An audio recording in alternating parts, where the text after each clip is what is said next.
തെരഞ്ഞെടുപ്പ് കമ്മീഷൻ ചില മെലോഡ്രാമകളുമായി മുന്നോട്ട് വരികയാണ്. തന്റെ അറിവും സമ്മതത്തോടെയും അല്ല ഈ രാജ്യത്ത് നടക്കുന്ന പല തെരഞ്ഞെടുപ്പുകളിലും വീഴ്ചകൾ പറ്റുന്നത് എന്ന രീതിയിൽ തടി തപ്പാൻ, ഉത്തരവാദിത്വത്തിൽ നിന്ന് ഒഴിഞ്ഞു മാറാൻ ശ്രമിക്കുകയാണെങ്കിൽ അതിനർത്ഥം ജ്ഞാനേഷ് കുമാർ ആ സ്ഥാനത്തിന് യോഗ്യനല്ല എന്നത് തന്നെയാണ്. പിന്നെന്തിനാണ് കടിച്ചു തൂങ്ങി അവിടെ ഇരിക്കുന്നത്? അന്തസ്സായി രാജിവെക്കണം. മുൻപ് തെരഞ്ഞെടുപ്പ് കമ്മീഷൻ അധ്യക്ഷനായിരുന്ന രാജീവ് കുമാർ അന്വേഷണത്തെ നേരിടുന്ന തരത്തിലേക്കാണ് നിയമ നടപടികൾ കോടതിയിൽ നിന്നും ഉണ്ടാവുക എന്ന് വ്യക്തമാവുകയാണ്. അതുകൊണ്ടാണ് രാജീവ് കുമാർ മുങ്ങി നടക്കുന്നത്. ഈ രാജ്യത്ത് എവിടെ വെച്ചെങ്കിലും പിടിക്കപ്പെടുമോ എന്നതായിരുന്നു രാജീവ് കുമാറിന്റെ ഏറ്റവും വലിയ ഭയം. അതുകൊണ്ടാണ് അദ്ദേഹം മാൾട്ടയിൽ സുഖവാസത്തിന് പോയിരിക്കുന്നത്.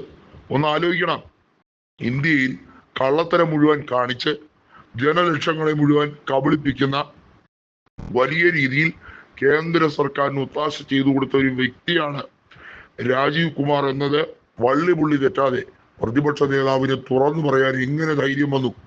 അതിന് കാരണം തെളിവുകളുടെ അടിസ്ഥാനത്തിലാണ്. ബൂത്ത് അടിസ്ഥാനത്തിൽ നടന്ന കള്ളത്തരവും അതിനെ തുടർന്നുണ്ടായ തിരുത്തലുകളും, അതായത് അതൊക്കെ രേഖയിൽ നിന്നും മാച്ചു കളയാൻ, മുഴുവൻ എവിഡൻസുകളും നശിപ്പിക്കാൻ രാജീവ് കുമാർ ബോധപൂർവം ശ്രമങ്ങൾ നടത്തി.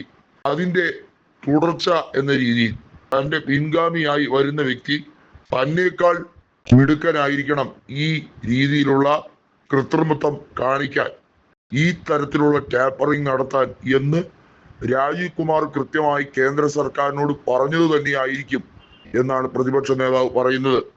കാരണം ജ്ഞാനേഷ് കുമാറിന്റെ മുഖത്തെ പരിഭവം, അദ്ദേഹം പെട്ടുപോയിരിക്കുന്ന ഒരു അവസ്ഥ, അദ്ദേഹത്തിന്റെ ഇപ്പോഴത്തെ ഈ നിസ്സംഗത, അദ്ദേഹം പുലർത്തുന്ന ഈ രീതിയിലുള്ള സമീപനം വളരെ രീതിയിൽ അപകടം വരുത്തി വെക്കുന്ന സാഹചര്യമാണ് ഉള്ളത് എന്ന് കൃത്യമായി തന്നെ പ്രതിപക്ഷ നേതാവ് രാഹുൽ ഗാന്ധി പറഞ്ഞിരിക്കുകയാണ്. ബീഹാറിൽ നടക്കുന്ന വോട്ടധികാർ റാലി മാത്രമല്ല, ഈ രാജ്യത്ത് ഒരു പൗരന്റെ വോട്ടവകാശം അത് ഹനിക്കപ്പെടുന്ന സാഹചര്യം ഉണ്ടായാൽ പിന്നെ എങ്ങനെയാണ് പ്രതികരിക്കാതിരിക്കുക? സ്വാഭാവികമായും ഈ രാജ്യത്തെ ജനങ്ങൾ അസ്വസ്ഥരാകും. അവരുമായി ബന്ധപ്പെട്ട വിഷയങ്ങളിൽ സമനില തെറ്റുന്ന രീതിയിലേക്ക് പലർക്കും പ്രതികരിക്കേണ്ടി വരും.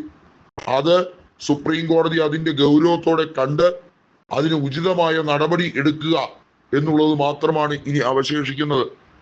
ജ്ഞാനേഷ് കുമാറിന്റെ മെലോഡ്രാമ അവിടെ തന്നെ നിൽക്കട്ടെ. അദ്ദേഹത്തിന്റെ പല ഭീഷണികൾക്കും വഴങ്ങേണ്ട കാര്യമൊന്നുമില്ല. കേന്ദ്ര സർക്കാരിനെ ഭീഷണിപ്പെടുത്തുന്ന അല്ലെങ്കിൽ അവർക്ക് ബുദ്ധിമുട്ടുണ്ടാക്കുന്ന ചില നടപടിക്രമങ്ങൾ ജ്ഞാനേഷ് കുമാറിന്റെ ഭാഗത്തു നിന്നും ഉണ്ടാകുന്നു എന്ന റിപ്പോർട്ട് വരുമ്പോഴും ഒരു കൂസലുമില്ലാതെ തന്നെയാണ് പ്രതിപക്ഷ നേതാവ് നിൽക്കുന്നത്. തനിക്ക് ശരിയെന്ന് തോന്നുന്നത് തന്നെയാണ് ചെയ്യുന്നത്. അത് ഇനിയും ചെയ്തുകൊണ്ടേയിരിക്കും.